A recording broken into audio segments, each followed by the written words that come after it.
Good morning. Joe Wenberg here. It's a little early today. It's like a quarter after 7.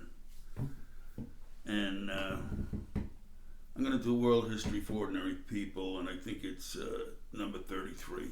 I'll check that. If it's not, I'll correct it. At least in the name of this post on YouTube. Bluebird Semaphore, of course. That's where you go to see me and hear me and look at my paintings and watch me playing music. Playing the piano. That's music. I think I'm getting a little better too, by the way. In a week or two, hopefully, what is this, a little bit before Thanksgiving, in a week or two I'll put up some Christmas music. And I know you're going to love that. But so today, getting back to world history for ordinary people, I keep coming up with what I'm reading about the history of the world. I keep coming up with this problem of deforestation.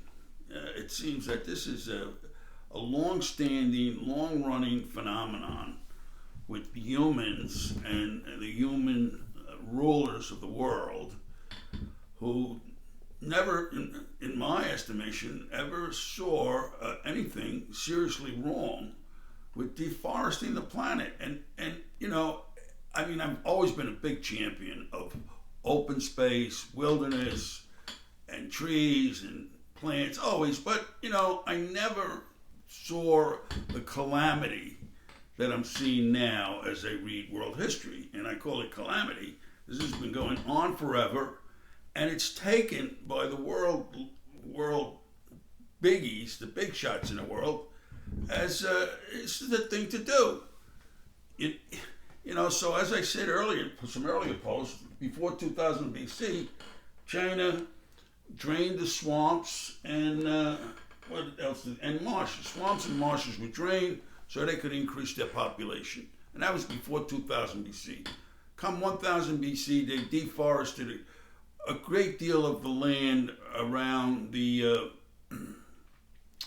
Big Bend in the Yellow River so they could increase their population, grow more rice. And those spaces never reforested. They stay a deforested space, and this is a big region to this day. Okay? Something like what the Aborigines in Australia did with the northeast corner of Australia by burning to cause the game to run out so they could easily capture them. That northeast is now semi-arid space rather than the temperate jungle or even tropical in places jungle that it was 50,000 years ago before the Aborigines did that. Now, I'm not finding fault with the Aborigines because they couldn't know better. They weren't men of science. They were men of need. They needed to fill their bellies. And that's what they did. So I have no problem with the Aborigines. But, these rulers of large civilizations, I do have a problem with them deforesting, ad infinitum as they go. And they go on and they go on and they go on. And then, like I said, I see this in my readings, and it's starting to annoy me. So the latest one, no, actually, there's two latest ones. One is I lifted off a short story, and I've mentioned this guy before, Ivan Turgenev, the Russian Turgenev. I think that's a better pronunciation. A Russian novelist, one of the three that are mentioned as a group: Tolstoy, Dostoevsky, and this guy Cherninsky. So he's got a book of short stories from sketches from a Hunter's album. And this one is called Kazan and the Beautiful Land. And the Kazan thing is the guy's name, some peasant's name. And the peasant's telling him all sorts of tales about the going-ons and how things happen. And essentially, the serfs were freed in this time frame when Ivan is telling the story. They were freed, but they had no money, so they couldn't really keep the land. And so what they wound up doing mostly was leasing the land, mostly to merchants who would come along and clear strip the land. Okay? And then they would do multiple things to get money off of that. Because if they were leasing it to the ex-serfs, they had to make some money on it to make it profitable for them. So what they would do is they would generally put it out to pasture. These cleared strip forests left a lot of stubble all over, bring in the animals, the pasture animals, they'd eat it up, but that prevented any natural reforestation. It can't happen. Once you do that, it's done. Plus, in the story, The Beautiful Lands, he's saying that in this instance, and it was in like, this area was one and still one of the most beautiful places in all of European Russia. Okay? And what the merchants wound up doing was building an office complex. And this is 1840. I'm saying to myself, my God, they were doing it 200 years ago. They're still doing the same thing, putting up these god-awful strip malls that never get any renters in them. They're always 60, 70% empty. They're doing the same thing 200 years ago. These people, their brains are not like my brain, that's for sure, because they don't think. They don't see the end of their actions, which is, of course, the destruction of the planet. No doubt about that. The planet's gone. So I got upset about that one, and then lo and behold, I'm reading just a crazy aside from everything else I'm reading. I'm reading a short thing by Samuel Eliot Morison on Christopher Columbus. Tiny little penguin, I think, paperback. Tiny. Morison is, of course, the greatest American, United States naval historian. And he writes this book like he just, knocked it off in 20 minutes. Because he's got so much information, he can do that. And he does it well. And I have no problems with this guy, Samuel Eliot Morison. I think he's retired admiral. Probably served mostly, I don't know how he served, but he's a retired admiral. And this was in the 50s when he wrote this, so he's probably not with us anymore. But anyway, so I'm reading Christopher Columbus, and his first voyage was wonderful. Everybody was happy. The second voyage, which certain remarkable navigational feats were accomplished by Christopher Columbus. But after a while, he's starting to feel the pressure. He's starting to feel the pressure. All the way from across the Atlantic, he's feeling the pressure of Isabel and Fernando, whatever his name was, Ferdinand. And he's feeling pressure because he doesn't have a lot of gold to bring back, and they want gold. As the Chinese say, in all the world, man wants salt and gold. So Isabel and Fernando were no different. So he says, okay, I got to get gold. So what he does is he sets up a system where the natives have to collect a certain amount of gold and pay him via the treasury there in the New World. Pay him the gold that they can collect. And it was a considerable amount of gold for those people. And basically all the natives had to do this. At this point, his relationship with the natives starts going sour, whereas it had been a wonderful relationship. Now it's going sour because he's making them do things they can't do. And so the way they got their gold, they panned in the sand. The rivers would come down out of the hills. The gold was up there in the hills. And it would come down, little tiny nuggets, and then they would pan and sift through the sand and get little gold dust and tiny nuggets. And over a while they got some, but they didn't get enough, okay? So what Columbus is trying to figure this out. So what does he do? He says, okay, we're going to deforest this new world. Basically, they were in Haiti. I'm trying to think of what he called it. But they call those things different names. But I forget it, but it was Haiti, and in the inner lands of Haiti and the DR, Dominican Republic, and there's mountains, so the gold is up in the mountains and rushes down in the streams and the rivers, and in the sand, if you can do the labor, you can collect some. So he also, the great Christopher Columbus, started the deforestation of Haiti, which I didn't know. I mean, I know Haiti got deforested. Turned into a great big mud pile. Terrible thing that happened to Haiti. And but there you are in 1494 or 5. There's the great Christopher Columbus. And listen, he was a great man. There's no doubt about that. But we all have our faults. His fault was that he couldn't take the pressure. And he did many things then that were terrible so that he could go back to Spain with a few bags of gold for those two, whatever they were, sitting on the throne there back in Spain. So that's the reforestation problem, and it's still going. It's going on all over the place. I mean, where I live, which is basically along the Northeast Corridor, I've seen the whole place go and be destroyed since I got back from the Navy in 1970. Beautiful places up and down the Northeast are now Route 9 and the Strip Mall. That's it, folks. That's what your future is.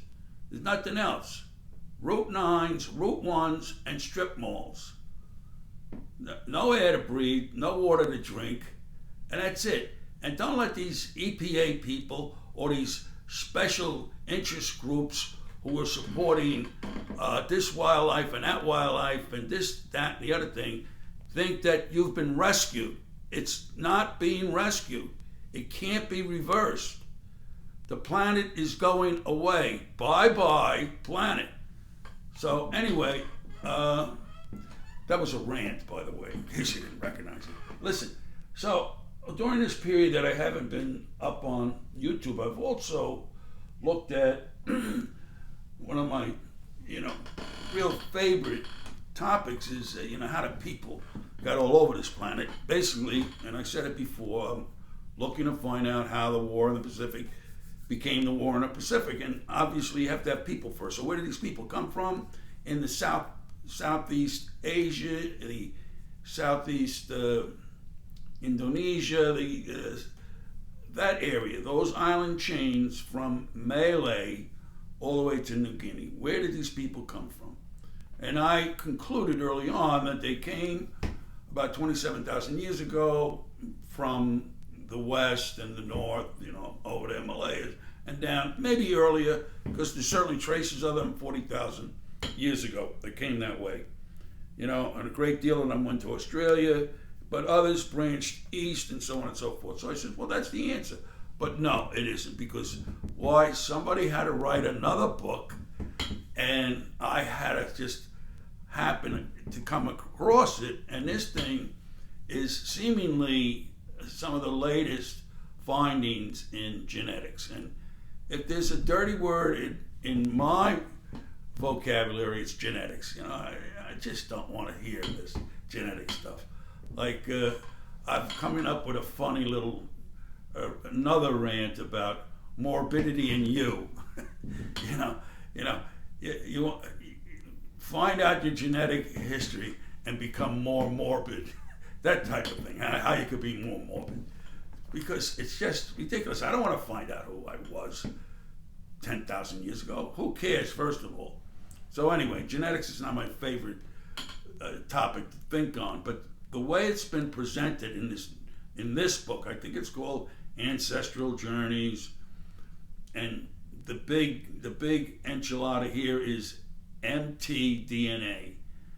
And my goodness gracious, the research that must have went into this book is just astronomical. But I've culled it down to essentially what went on over the millennia, okay, for hundreds of thousands of years. Let me say that again. Hundreds of thousands of years is that human-like creatures distributed themselves throughout the old world. they would be living in enclaves. And this would happen over and over and over. They'd be living in enclaves. Along came a drastic change in the climate, and they had to move on. Or along came the raiders, and they had to move on.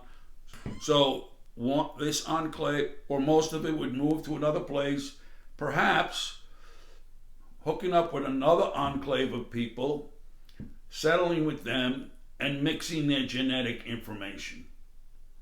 And then it would happen again. Another reason, probably another raiding, and they would move on and mix, move on and mix. And this went on and on and on for hundreds of thousands of years, right up until right now. It's going on right now. But my point is that after reading this and thinking about it, that these people I'm concerned with in Southeast Indies, Southeast Indonesia, they came from, where did they come from? They came from everywhere, because this genetic mixing of DNA information went on from everywhere. And I also culled it down to thinking about amoebas. You took biology in high school, you know about amoebas. You know, they're those funny little creatures that one cell, and they have all these fat arms, and these fat arms engulf minerals and bacteria and other things, and then they digest them, and then they split, they subdivide, and you got two amoebas. So they engulf, they mix, they digest, they split, and they move on. That to me is something like what's going on with genetic drift for the hundreds of thousands of years. And quite frankly, I don't think anybody's ever going to find the first amoeba that split long ago and has become us. Now, I'm using the term amoeba loosely there. What I really mean is hominid-like creatures who spread mixed, particularly when you get into when they're truly Homo sapiens, okay? Because that's what really concerns us. When those Homo sapiens mixed because of they had to move because of pressure, then they had to move again because of pressure, move again, and they were mixing their genetic information, and it went all over the world, so that today you can look at the genetic information of almost any individual and find the genetic information from almost every other individual on the planet. So that's where my people in Southeast Asia and the Southeast Asian islands came from. They came from everywhere. And why does it interest me? Because Japan wanted people. They didn't only just want the Dutch in India oil, which they did want, but they needed people to bring back to Japan to work in their factories while I think it's 20 million young men went out and tried to kill everybody else on the planet. Problem is that you can see clearly that enslaving other people always goes hand in hand with the big guys on the planet. Always. I don't care where you open up the history book, you will find one people enslaving another people. And clearly, even after the war, nobody says, mea culpa, oh, I was so bad, I try to do bad things to people. No. They try to wash their hands a little bit, and they come right back at you exactly like they were before the war. So we're never free of these types. These types are always on the planet, and we're never free of them. So I've talked about that mitochondrial DNA. There was the reforestation thing. I think that's pretty much, I covered what I want to talk about today. And so there you go. I'm going to say goodbye for now, and we'll see you next time. Did I really cover history or just my ideas? No, I think I covered history. History history of the world. Very interesting. Yeah. Okay. See you next time. Wilbert 74, Joe Winberg.